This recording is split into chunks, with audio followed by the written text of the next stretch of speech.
Okay, students, good morning and welcome to physics introduction and lecture number one. Well, before going ahead with the topics of class 11th physics and teaching you for other detailing fundamentals of physics, there are few instructions while studying in class 11th for physics, specifically for subjects like physics, chemistry, mathematics. There are few important things that you need to note. And one important thing that I initially discussed with you yesterday, that was for physics and chemistry, for sciences, you need to be very much regular. Yeah, good morning to all of you. So you need to be very much regular. Okay. And the first bad thing, see, up till now, what has happened from classes 6th onwards, when you got deep into a bit deep into sciences, coming out from EVS in class 5th, then science in class 6th, then 8th and 10th. Now, beta, let me tell you, there is a bit of difference in class what you studied science in class 10th and what you studied in class, what you are going to study in class 11th. Class 10th, the concepts are going to shift from 9th to 11th, and 10th concepts are going to shift to 12th. But these concepts will be applicable at each and every place. You cannot say this application is concept is applicable here, and sorry, this concept was applicable in class 8th, so this concept will not be applicable in class 10th or 12th. Let me tell you, the concepts of physics will be applicable, the basic concepts will be applicable even up till your degree or higher education where you go. The basic or elementary concepts are not going to leave. You go to a higher concept, you need to know the basic concepts. And in these lectures, we'll be even teaching you some tricks and concepts that would be applicable to competitive examinations. So you need to be quite clear. You have any doubt, you have a text option given in your screen. You can text your doubt, we'll see it and we'll sort it out at that time. If you have a doubt, you want us to repeat a particular topic, please text it. Okay. So now I'll come on to a basic start of physics chapter number one, that is physical world. Okay. The first chapter of physics class 11th is physical world. Now, in physical world, you will get to know about what is physics. There are certain theoretical aspects. What is physics? A bit of discoveries that were made. What led to those discoveries, and so on and so forth. Many things are there. But few of the important things that I would discuss with you. Other things I'll be sending you the details which you have to read and study. But few important things that we need to discuss. Okay, when we come on to physics or when we come on to chemistry, the maximum or the major thing that we talk about is experiments. And other major thing in experiments that we talk about is result and the observations. And the observations. Fine. Now, the observations of different kind are made when you do different sort of studies.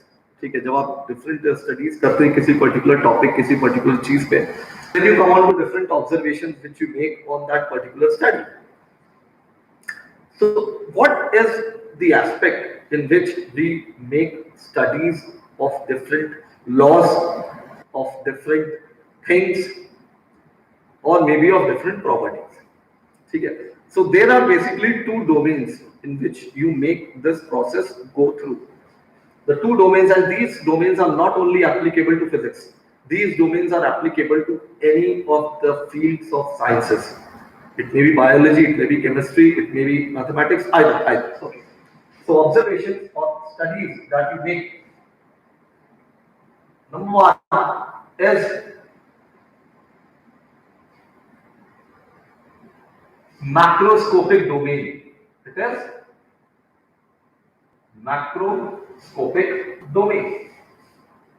Now, what do you understand by the term macro? What do you understand by the term macro? When we talk about the term macroscopic, see, there are two terms. One is macro and another is micro.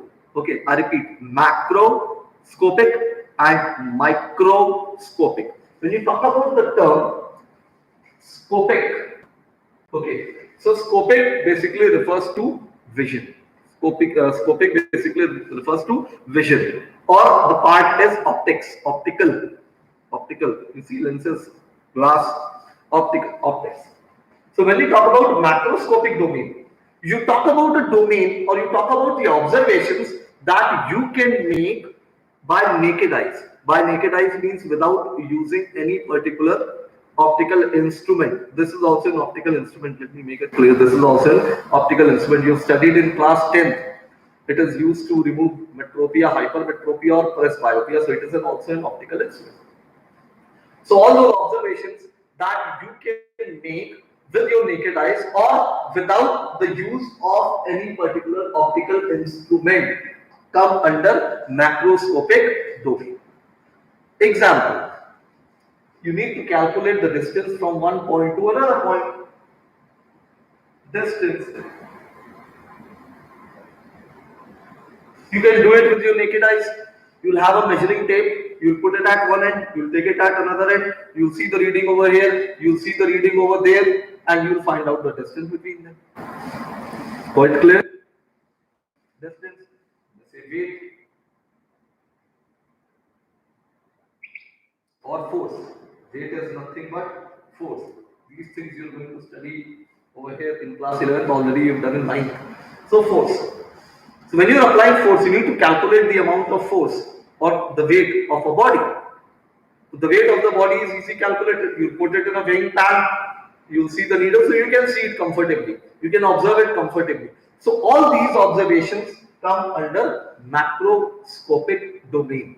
The observations that you can make with your naked eyes or without the use of any optical instrument. Clear? Okay. Now coming on to another phase of observation. Is this part clear to all of you? Please text your response if this is clear to you. Please text your response if macroscopic domain is clear to you. Please be quick in responding. I will be very happy if your responses are really quick, because with that help I will also be able to move a bit fast. Okay, fine. Thanks. So another domain in which observations are made or you study is